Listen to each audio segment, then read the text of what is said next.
स्वागत है आप सभी का वही कहानी के इस हिस्से में जिसका नाम है हम सब, क्योंकि ये कहानियां हम सब की हैं।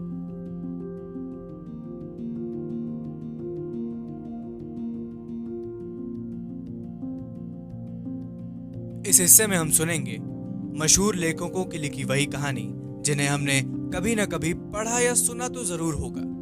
तो इसी कड़ी में आज मैं आपको सुनाने जा रहा हूं मनु भंडारी की लिखी वही कहानी सयानी बुआ।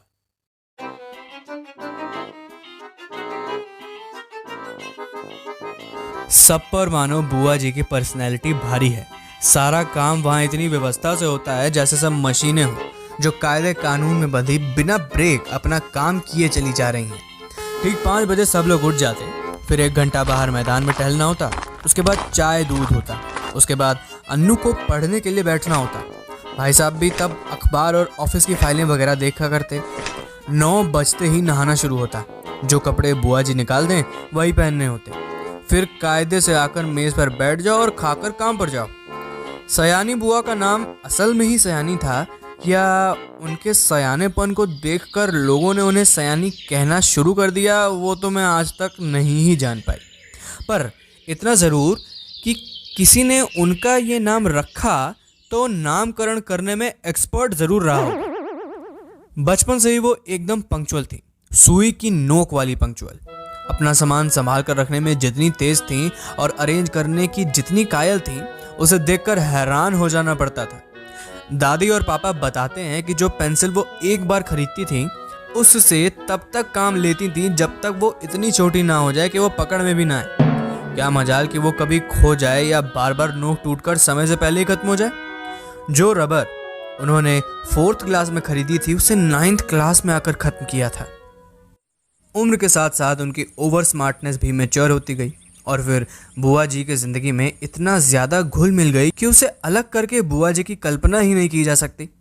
उनकी एक एक बात पापा हम लोगों के सामने एग्जाम्पल के रूप में रखते थे, जिसे सुनकर हम सभी खैर मनाया करते कि हे भगवान, अच्छा है वो ससुराल में ही रहा करें, वरना हम जैसे अस्त व्यस्त और अव्यवस्थित जनों का तो जीना ही हराम हो जाए।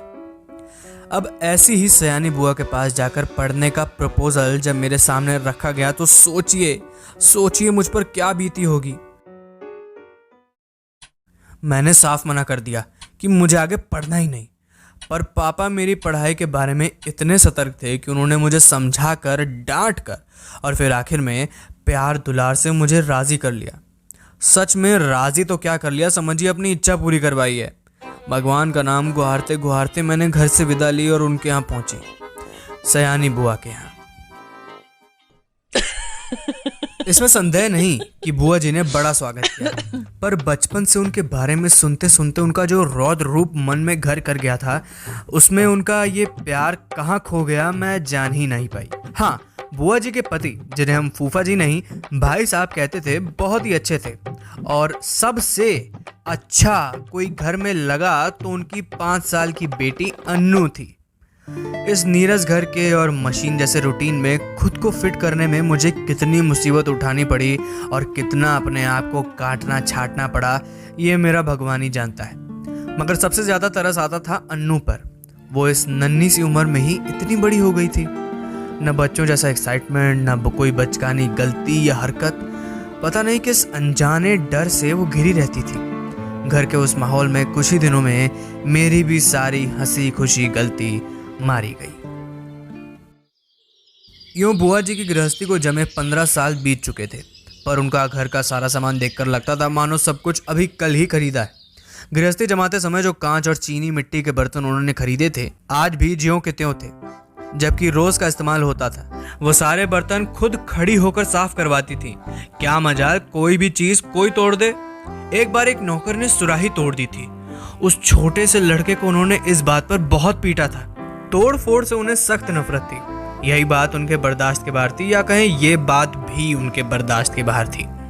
उन्हें बड़ा गर्व था अपनी इस सुव्यवस्था, इस वेल ऑर्गेनाइज्ड अरेंजमेंट का। वो हमेशा भाई साहब से कहा करती कि अगर वो इस घर में ना आती तो न जाने बेचारे भाई साहब का क्या हाल होता। मैं मनी मन कहा करती कि और चाहे जो भी हाल होता, हम सब मिट्टी के पुतले ना होकर कम से कम इंसान तो ज़रूर हुए होते। और फिर एक दिन कुछ ऐसा हुआ जो किसी ने नहीं सोचा था। बुआ जी की इतनी अवेयरनेस और खाने पीने के इतने कंट्रोल के बावजूद अन्नू को बुखार आने लगा। सब तरह की दवाई मेडिसिन कराने में पूरा महीना बीत गया, पर अन्नू का बुखार नीचे नहीं उतरा। अब बुआ जी की परेशानी का पार नहीं। अन्नू एकदम पीली पड़ गई।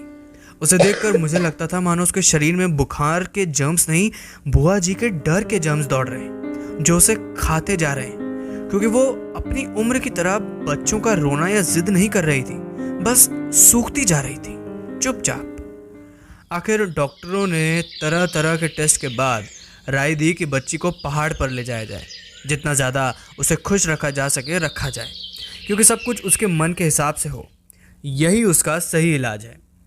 पर सच पूछो तो बेचारी का मन बचा ही कहाँ था। भाई साहब के सामने एक विकट समस्या थी। बुआ जी के रहते ये पॉसिबल नहीं था, क्योंकि अनजाने ही उनकी मर्जी के सामने किसी और की मर्जी चल ही नहीं सकती थी। भाई साहब ने शायद सारी बात डॉक्टर के सामने रख दी। तभी डॉक्टर ने कहा कि माँ का साथ रहना ठीक नहीं होगा। बुआ जी ने सुना तो बहुत आनाकानी की, पर डॉक्टरों की राय के खिलाफ जाने का साहस तो वो कर नहीं सकती थी, क्योंकि अब अपनी इतनी चलाकर भी अन्नू ठीक नहीं हो रही थी। सो सयानी बुआ मन मारकर वहीं रही। अब जोर शोर से अन्नू और भाई साहब के पहाड़ जाने की तैयारी शुरू हुई। पहले दोनों के कपड़ों की लिस्ट बनी, फिर जूतों की, मोज़ों की, गर्म कपड़ों की, ओढ़ने बिछाने के सामान की, बर्तनों की, हर चीज़ रखते समय ये लिस्ट बनाने वाली सयानी बुआ भाई साहब को सख्त हिदायत दिया करती थी कि एक भी चीज़ खोनी नहीं चाहिए। देखो, ये फ्रॉक मत खो देना, 7 रुपये मैंने इसकी सिलाई दी है, ये कप मत तोड़ देना वरना 50 रुपये का सेट बिगड़ जाएगा। और हाँ, गिलास को तुम इतना तुच्छ समझते हो, उसकी परवाह नहीं करोगे, पर देखो 15 साल से ये गिलास मेरे पास है और कहीं खरोच तक नहीं है, तोड़ दिया तो ठीक नहीं होगा। हर एक चीज़ की हिदायत के बाद वो अन्नू पर आई। वो किस दिन किस समय क्या खाएगी उसका मेन्यू बना दिया, कब कितना घूमेगी, क्या पहनेगी, सब कुछ डिसाइड कर दिया। मैं सोच रही थी कि यहाँ बैठे बैठे ही बुआ जी ने ऐसे बांध दिया बेचारी को कि अपनी इच्छा के अनुसार कुछ खा करेगी। सब कह चुकी तो जरा आर्द्र स्वर में बोली, कुछ अपना भी ख्याल रखना, दूध फल बराबर खाते रहना। हिदायतों की इतनी लंबी लिस्ट के बाद भी उन्हें यही कहना पड़ा, जाने तुम लोग मेरे बिना कैसे रहोगे, मेरा तो मन ही नहीं मानता। हाँ, बिना भूले रोज एक चिट्ठी लिख देना। हाँ, चिट्ठी, ये साल 2001 की बात है। आखिर वो पल भी आया जब भाई साहब एक नौकर और अन्नू को साथ लेकर पहाड़ पर चल दिए। बुआ जी ने अन्नू को खूब प्यार किया, रोई भी। उनका रोना मेरे लिए नई बात नहीं थी। उसी दिन पहली बार लगा कि उनकी हेड मास्टर जैसी स्ट्रिक्टनेस में कहीं एक माँ भी छिपी है। जब तक तांगा दिखाई देता रहा वो उसे देखती रही। उसके बाद कुछ देर बदहवास होकर पड़ी रही, पर दूसरे ही दिन से घर फिर से वैसे ही चलने लगा। भाई साहब की चिट्ठी रोज़ आती थी जिसमें अन्नू की तबीयत की खबर रहती। बुआ जी भी रोज़ एक चिट्ठी लिखती जिसमें अपनी उस लिस्ट को ही दोहरा दिया करती थी। बुआ की चिट्ठियों में बस तारीख में फ़र्क रहता था, बात शायद सब में वही रहती थी। मेरे तो मन में आता था कि कह दूं, बुआ जी रोज़ चिट्ठी लिखने का कष्ट क्यों करती हो, भाई साहब को एक चिट्ठी लिख दो और गत्ते पर चिपका कर बिस्तर के सामने लटकाने को कह दो, रोज़ सुबह उठकर पढ़ लिया करेंगे। पर ऑब्वियसली इतनी हिम्मत थी ही नहीं कि ये बात कह सकूं। करीब 1 महीने बाद एक दिन भाई साहब की चिट्ठी नहीं आई, दूसरे दिन भी नहीं आई। बुआ जी बड़ी परेशान होने लगी। उस दिन उनका मन किसी भी काम में नहीं लगा। घर की कसी किसाई गृहस्थी कुछ रुकी सी मालूम होने लगी। तीसरा दिन भी निकल गया। अब बुआ जी की टेंशन का पार नहीं था। रात को वो मेरे कमरे में आकर सोई, पर सारी रात बुरे सपने देखती रहीं और रोती रहीं, मानो सालों बाद एक आम औरत जैसी लग रही थी। वो बार बार कहती कि उन्होंने सपने में क्या देखा। वो अकेले चले आ रहे हैं, अन्नू साथ नहीं है, उनकी आंखें भी लाल, और इतना ही कहकर फूट फूट कर रो पड़ती। मैं तरह तरह से उन्हें दिलासा देती, संभालने की कोशिश करती, पर वो कुछ सुन ही नहीं रही थी।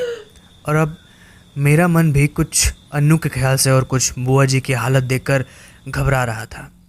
ऐसा सुबह तक चलता रहा और फिर अचानक से नौकर आया दरवाजे पर। दीदी, भैया की चिट्ठी आई है। एकदम से छीनकर कांपते हाथों से उन्होंने लिफाफा खोला और पढ़ने लगी। मैं भी सांस रोककर बुआ जी के मुंह की ओर देख ही रही थी कि नीचे पढ़ते पढ़ते चिट्ठी फेंक कर सिर पीटती हुई बुआ जी चीख कर रो पड़ी। मैं धक रह गई। आगे कुछ सोचने की हिम्मत नहीं हो रही थी। आंखों के आगे अन्नू की भोली सी नन्ही सी तस्वीर घूम गई। तो क्या सचमुच अन्नू? पर कैसे? मैंने कुछ हिम्मत करके भाई साहब का चिट्ठी उठा लिया, जिस पर लिखा था, प्यारी सयानी, समझ में नहीं आता किस तरह तुम्हें चिट्ठी लिखूं, किस मुंह से तुम्हें यह बुरी खबर सुनाऊं। फिर भी सयानी, तुम इस चोट को मन मजबूत करके सह लेना। जीवन में दुख की घड़ियां भी आती हैं और उन्हें हिम्मत से सहने में ही जीवन की महानता है। ये दुनिया खत्म ही होती है, जो बना है एक न एक दिन मिटेगा ही। शायद इस बात को सामने रख कर हमारे यहाँ कहा गया है कि दुनिया का यह मायाजाल ही दुख की वजह है। तुम्हारी इतनी बार कहने पर और अपनी इतनी सावधानी के बावजूद मैं उसे नहीं बचा सका। इसे अपनी बुरी किस्मत के अलावा और क्या कहूँ, ये सब कुछ मेरे ही हाथों होना था। आंसू भरी नजरें धुंधली कर रही थी और मेरे हाथ कांप रहे थे। अपने जीवन में पहली बार ये मौका था जब मैं इस तरह कोई मौत की खबर पड़ रही थी। मेरी आंखें शब्दों को पार करती हुई जल्दी जल्दी चिट्ठी के आखिरी हिस्से पर पड़ी। हिम्मत रखना मेरी सयानी, जो कुछ हुआ उसे सहने और भूलने की कोशिश करना। कल 4 बजे तुम्हारे 50 रुपए वाले सेट के दोनों प्याले मेरे हाथ से गिरकर टूट गए। अन्नू अच्छी है, जल्दी हम लोग रवाना होने वाले हैं। क्या? यानी ये सब कुछ एक ग्लास के लिए? 1 मिनट तक मैं चुपचाप सी खड़ी रही, समझ ही नहीं पाई क्या से क्या हो गया। ये दूसरा शौक था। ज्यों ही कुछ समझी, मैं जोर से हंस पड़ी। किस तरह मैंने बुआ जी को सच से अवगत करवाया वो सब मैं कोशिश करके भी नहीं लिख सकूंगी। पर जब बुआ जी को ये बात पता चली तो वो भी रोते रोते हंस पड़ी। 5 आने की सुराही तोड़ देने पर नौकर को बुरी तरह पीटने वाली बुआ जी 50 रुपए वाले सेट के प्याले टूट जाने पर भी हंस रही थी। दिल खोल कर हंस रही थी, मानो उन्हें स्वर्ग की निधि मिल गई हो।